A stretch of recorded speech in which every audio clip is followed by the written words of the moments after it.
You are a bridge.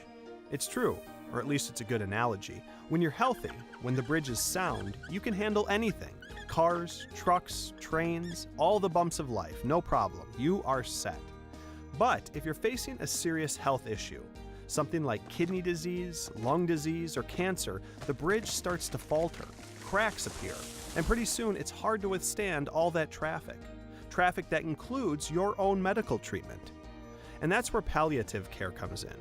Palliative care is a specialized form of medical care specifically designed for people with serious illnesses. Its main goal is to improve your quality of life by providing relief from the symptoms, pain, and stress that are an inevitable byproduct of both the disease and the medical intervention. In short, palliative care provides support for your bridge. And when a bridge is in trouble, there is nothing better. Now, palliative care, just like construction, is a team effort. It takes doctors, nurses, social workers, and other specialists, all working together with your physician to realize that extra layer, the layer that can make all the difference. It's a treatment method that makes sense at any stage of life and at any stage of an illness, because it's never too late to lessen the burden. So, next time someone you care about is facing a serious illness, remember this bridge analogy and be sure to consider the enormous potential of palliative care.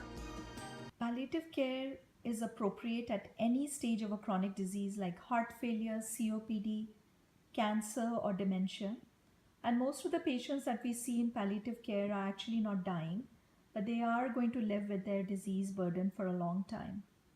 While medical technology has really helped in prolonging their lives, they do still have significant ups and downs along that road.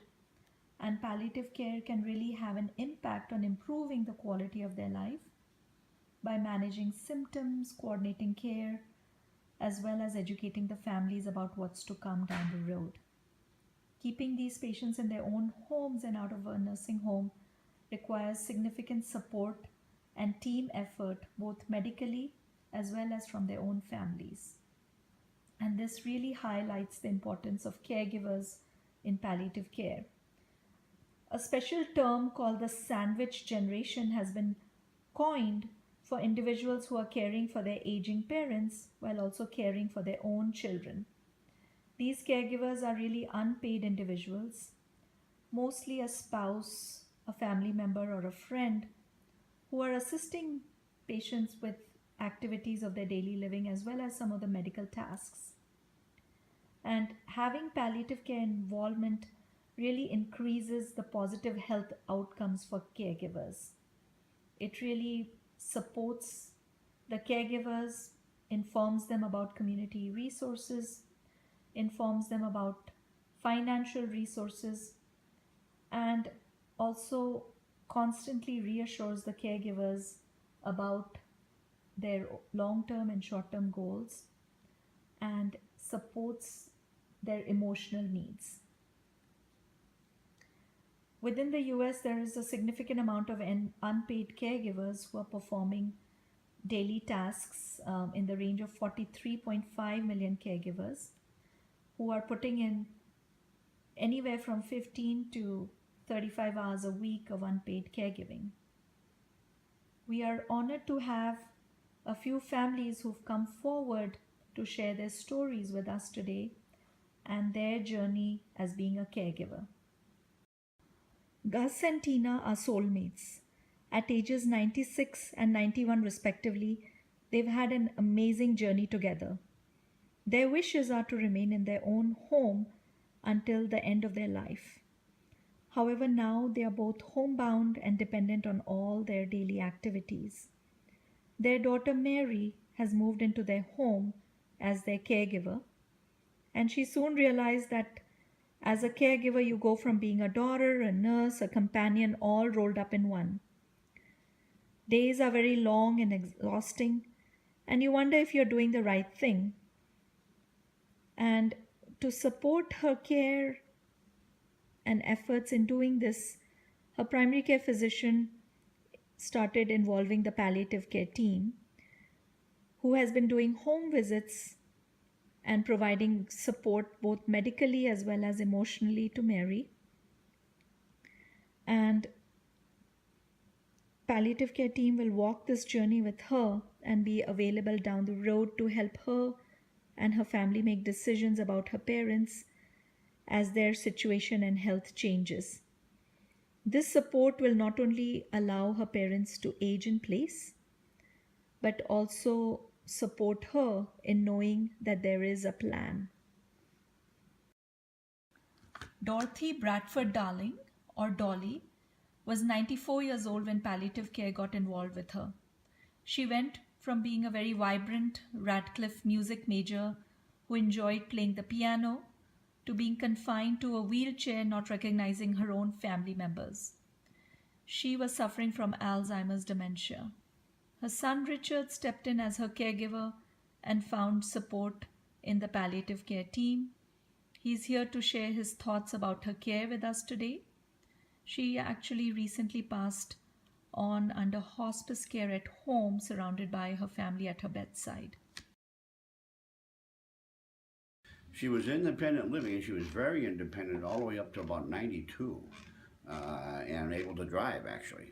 As the disease progressed, we found it more difficult to understand the disease and to how to help her. And that's when we got involved with Dr. Sharma and her palliative care team, who was able to examine Mom and outline for us just what's going to happen and how it is going to happen. Mom's care is pretty much now left up to me. I have other siblings and family members, but they really can't handle the situation. And it's up to my wife and I now to take care of her.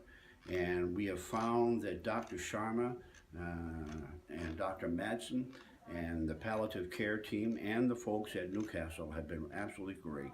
And we are prepared, we know what's happening, and now that she's in hospice, we're just glad that we have Dr. Sharma with us and her team to take care of us.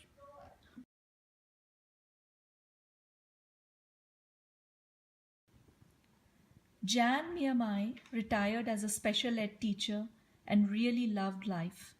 When palliative care first met her, we could immediately sense her zest for life and her positivity. She was suffering from advanced stages of cancer and yet had outlived her prognosis. An ancient Japanese legend promises that anyone who folds 1,000 origami cranes will be granted a wish by the gods. Some stories believe you will be granted happiness and eternal good luck, as well as a recovery from illness or injury. Her family made 1,000 cranes for her, which were hung in her hospice room and provided a great source of comfort and relief for her as she eventually succumbed to her illness. Her friend Roseanne is here.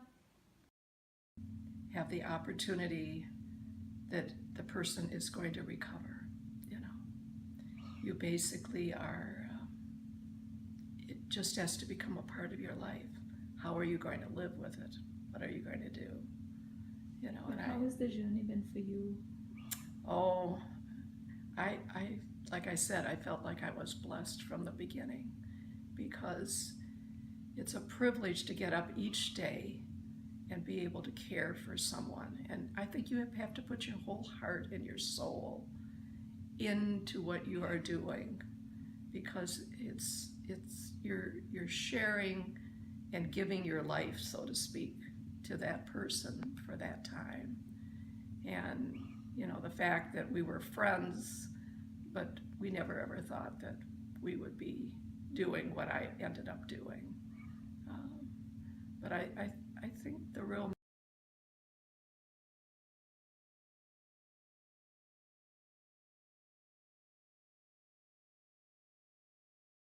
message for people is that if you do your very best, they can't ask for anything more. And I felt that I couldn't do enough. The day was always too short for caring for the person, my best friend. I support palliative care. I support palliative care. We support palliative care. I support palliative care. We support palliative care. I'm Dr. Kavita Sharma and I support palliative care.